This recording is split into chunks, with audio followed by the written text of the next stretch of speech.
DuckTales Season 2, Episode 1. The Most Dangerous Game. Night. So, adventure. Yeah, it's like, how about not adventure for a night? Just want to relax. Like, yes, it's very exciting, but I'd like some downtime. Yeah, I get those Well, times too. I don't blame him. Yeah. He is the one who's always getting the shit. Well, It's like, and it's that opening scene that really sells it. It's like he calls it perfectly. He just sees all the angles and goes, "Yeah, this is oh, gonna come happen, on. and that's gonna happen, and that's gonna happen, and that's what's going." It's like, He and was then basically me at the beginning of most movies. Seen way too many Indiana Jones movies. No, Lara Croft. No, that's me with horror movies. It's like, oh my god, let me guess, the car's not gonna start. Oh my gosh, every time. But most movies in general, it's just so predictable.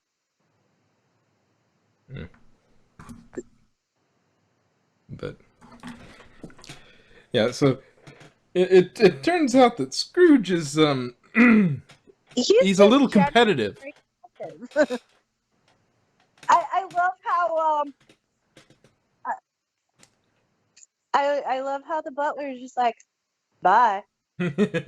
Yeah, not getting roped into this one. Evil spirits or something. Bye. Yeah. Yeah. And Mrs. Beakley's like, I dealt with enough in life. I don't need to deal with this in the afterlife. It's like, get back here! I'll be your partner, Mrs. B. Oh, but At least I we'll love- be done. At least we'll lose quickly, and we'll be done with that was Scrooge. Game night, game night, game night. You know how competitive he is with his business opponents. He's worse in game night. Yeah, you'd think he would relax. No, just the opposite. He becomes even more competitive.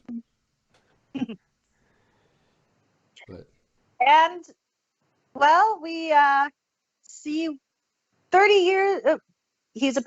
Donald Duck is apparently 30 years old at least, because living with dealing with him for 30 years of not being able to understand a word he says, it makes sense why he's on your he has Donald for his partner.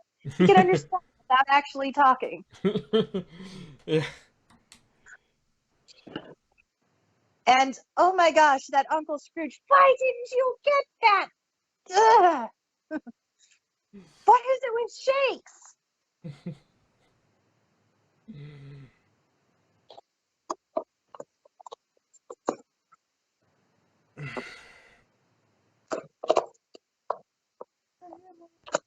Teamwork makes the dream work. And then we have I keep on getting them mixed up. Then we have the sewing thing. He's like, no, it's not perfect. Yeah, that's huge. Yeah, Although that is something that Louis had said. Louis was messing with Huey though. Like, He's like, look at the stitch. we're falling apart. I mean, which one is this? Is this Huey? Is it Dewey? I don't even know. And Scrooge is just looking at him like, it's like, wait, you don't know which one I am?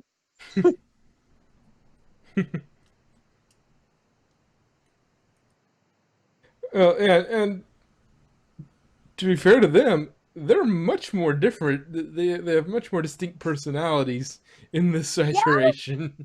It's like they actually have different personalities. It's like, I mean, even Quack Pack was less diverse than these three. Yeah, well, it was basically Jonathan Taylor Thomas if he was a duck. but 3 times. Yeah. That was the It Quack Pack. was the same person 3 times. Yeah. Because they felt like This quacking and they think they will. this one, 3 separate actors, 3 separate personalities, 3 separate outfits and hairstyles and everything. Feather styles, I suppose. Though you could make the feathered hair joke. Yeah. But yeah, you have distinct personalities. Like Huey is the sort of nervous, sort of by the book. This is exactly how things will do. He's the lawful good. This is what we will do. This is how we will do it because this is the correct way to do it. And Louis is he's chaotic. He's chaotic good. He means well, but he'll play the game as much as he can. Yeah. Well, good to chaotic neutral, depending on how he's feeling that day. As it shows in there, Huey is smarter than the Smarties, Dewey is tougher than the Toughies, and Louie is sharper than the Sharpies. Mm-hmm. Which, I mean, they are very useful for drawing, so.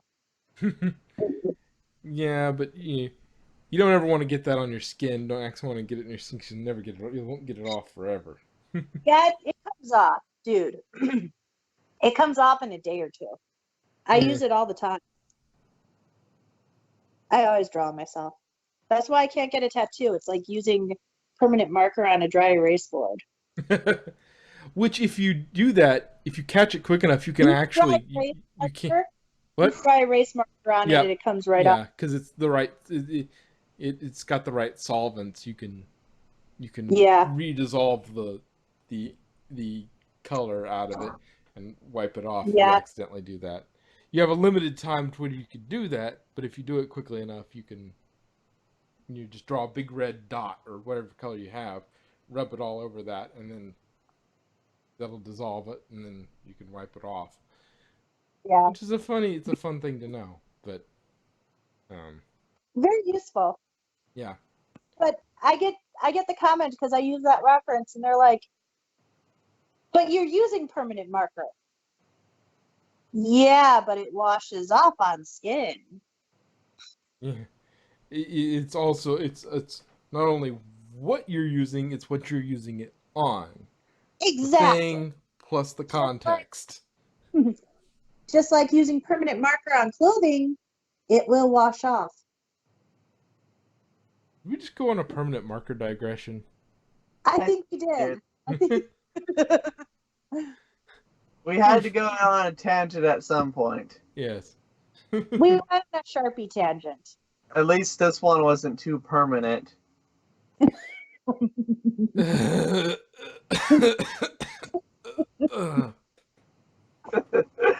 Wow, was our junk that bad killed him? I'm still alive. Yet. I'm not dead yet. I'm not dead yet. He says he's not dead. Oh, he's close enough. He will be. Will be soon enough. No, actually, I'm feeling better. And tangent number 2 all within 3 minutes of each other. Yeah, because we diverted from it's like 3 diversions deep because we diverted from the episode to just talk about characters, which is still related to the episode, but not to this particular episode. And then from there to Sharpies, to permanent markers, and then to Monty Python. And then... Yeah. It is a good thing none of us are conductors, because we can derail our trains. We derail. That is half the fun of this. It's just. It is. It really is. That's why the episode was only half an hour long. How do you talk about it for 2 hours? Well, we got off into Star Trek and then Doctor Who. Oh yeah, and then we got into Darkwing Duck or this or that. So It's called tangent. Look it up. Yes. Look at the figure of speech one, not the mathematic tangents. Yeah. Well, we're less of a to be perfectly honest, we're less of a review channel and more of a podcast channel with a targeted sort of Yeah. this is what it is. This is what we're supposed to be talking about and sort of the general through line of what we're talking about, but we're gonna This get off on tangents. This is Yeah. the topic, but Yes. Which makes me wonder. I don't exactly go back and watch videos I might every once in a while.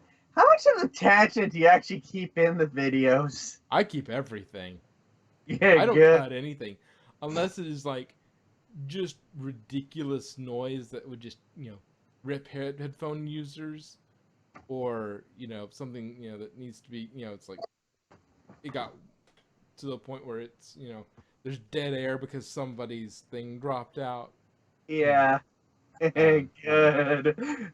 but yeah, basically I leave everything in. I cut the beginning and the end unless there's something, that needs to be cut out for, any particular, egregious reason, which is really rare. It just means like if somebody's microphone goes crazy and we just end up with like this really annoying sound and we can't hear anything, then I'll cut that out. But other than that, I leave everything in. Yeah, Because everybody else in their reviews, they use scripts.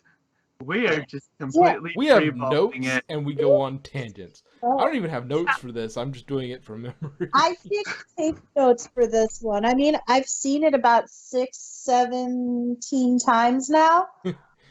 I'm kidding. It wasn't that many, maybe 12. But yeah, so I mean, but yeah, for the pony, I've got notes for them. I write down notes, but I never that's take notes for ponies. Well, yeah, unless it's a Discord episode. Sorry. yeah. I don't necessarily need to do notes for this one because you're the notes because Yeah. you love this show so much that it wouldn't take you could rattle off probably. I give you the gist of what the episode was about, and you could probably tell me all about that episode from Yeah. beginning stem to stern, so I don't really have to focus on Although, notes. to be honest, this season I do have to brush up on because it's been a while since I saw most of the episodes. I mean, I've seen the Duck Night, I think it's called, the latest episode from before the break. I saw that one about 5 times. But I mean, it's got Darkwing Duck. Yeah.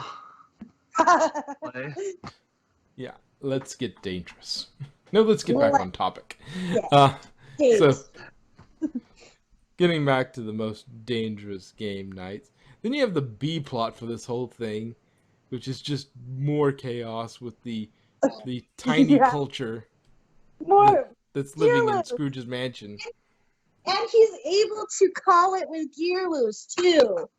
He's like, yeah, but I mean, he's gonna shrink. We shrink him down. He's going to become their leader, showing their technology, and then he's gonna fight an army of spiders or ants that then they tame and become their rides. Blah blah blah.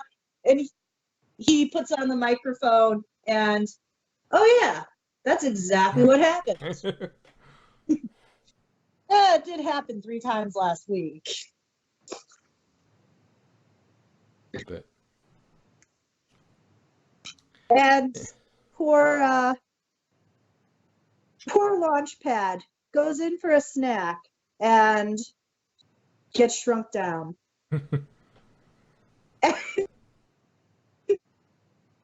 Beakley is just like, Launchpad? Have you seen Launchpad? Nope, no idea. Oh, what a shame. Oh, yeah, I suppose I won't have a teammate, so I won't be able to play. well. What a shame. She sees the fact that the fridge was upended, it was disappeared, and there's a geyser shooting out. The entire kitchen's a mess. She says nothing because she's too happy that she lost her partner. That is how much she hates playing games with Scrooge. Yeah, it's like, Can you blame her? Yeah, I mean, he is basically a a gaming warlord. Oh man, imagine him playing Risk. Oh God. yeah.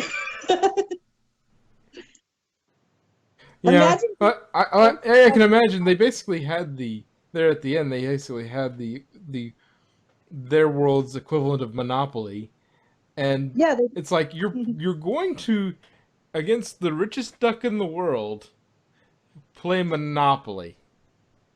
yeah, but first of all, Scrooge decided on it. It's like your picture is on the cover. How is that even remotely fair? So you can be the top hat, I'll be the top hat, and you can be the top hat. It's like, and if your name is Scrooge, you automatically win. Pretty much. I He didn't make the reminds me rules. Yes, of you did. he reminds me of playing a game with a toddler. It's like Just a little too intense. and a little too.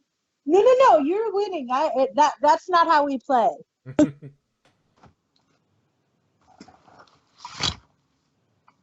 But yeah, and it was kind of nice at the end how like you were saying earlier with how each of the three takes a certain element of Scrooge's success. Tougher than the toughies, smarter than the smarties, and realizing that Louis is sharper than the sharpies. That's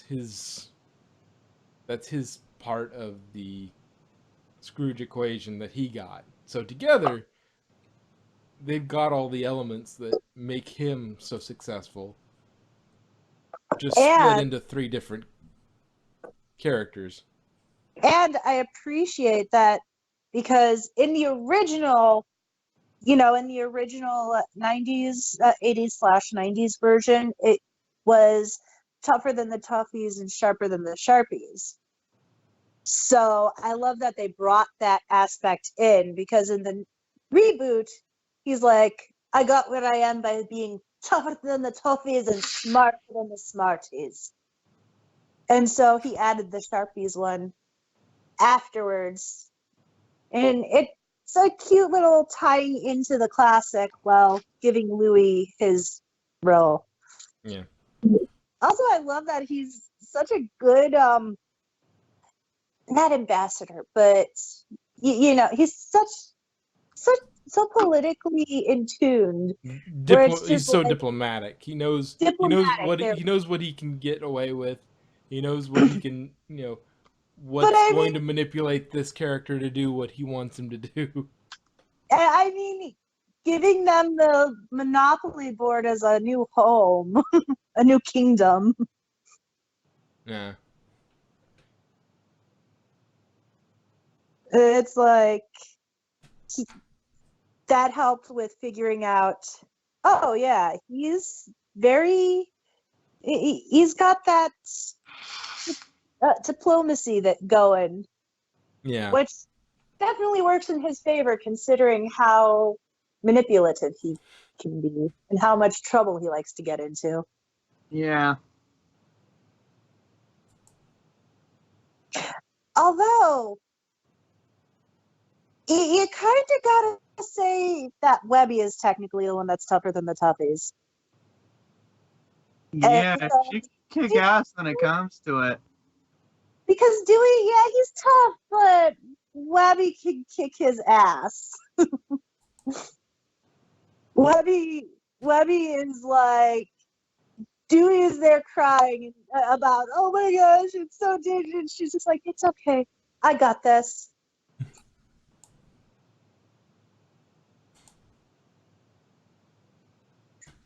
So she has him beat with badassery.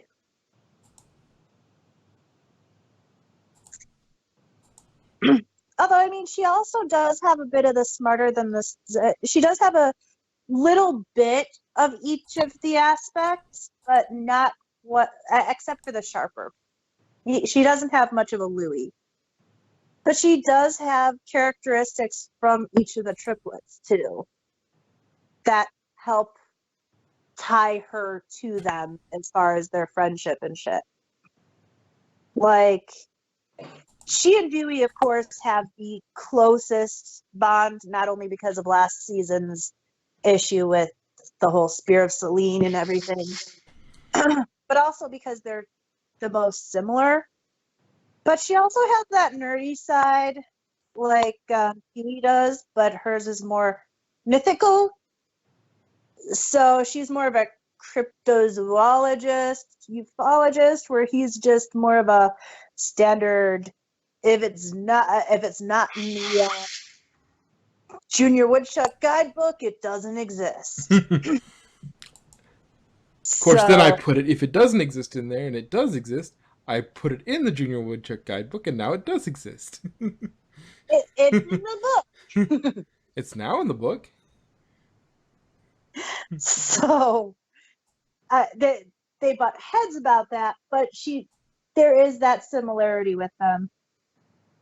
Louis is kind of the odd one with her because they're pretty much opposites. Louis is this smooth talker, manipulative, knows how to get what he wants, and she's not so much manipulative. She's more straightforward. She's more direct and much more socially awkward.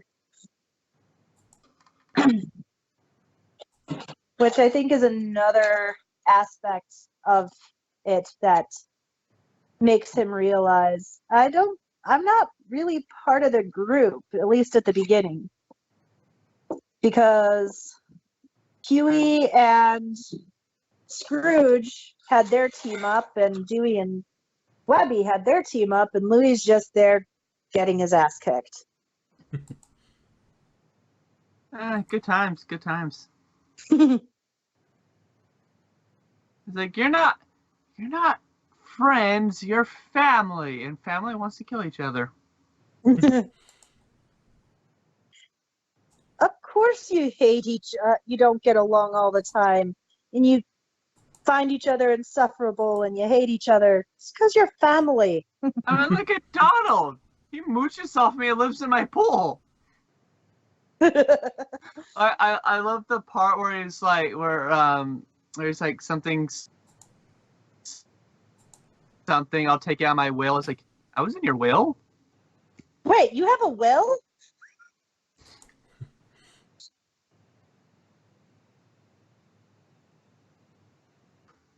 Then at the end of it, when they fight the tiny people and they make it out safely, Scrooge is like, well, I think it was my turn. Yeah. Well, of course, Scrooge wants to win. Scrooge has to win. I would love to see at some point Scrooge having a contest and actually losing. And so it's like best 2 out of 3. Best 300 out of 500 or whatever. There was that one time where he was trying to lose with Zeus. Yeah, but that was more of a he was picking his battles because he wasn't actually being competitive. He knew that he was literally not trying, and he still won. I know. I mean, he started out competing and being all like, "Fuck you, I'm gonna win," but then he realized, I gotta lose. That's right.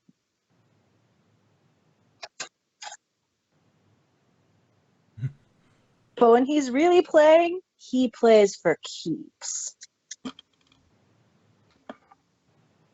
It was a good episode. It was fun. And again, I have to say, this is an example of a remake done right. It is. Anything further to say? Nope. Okay.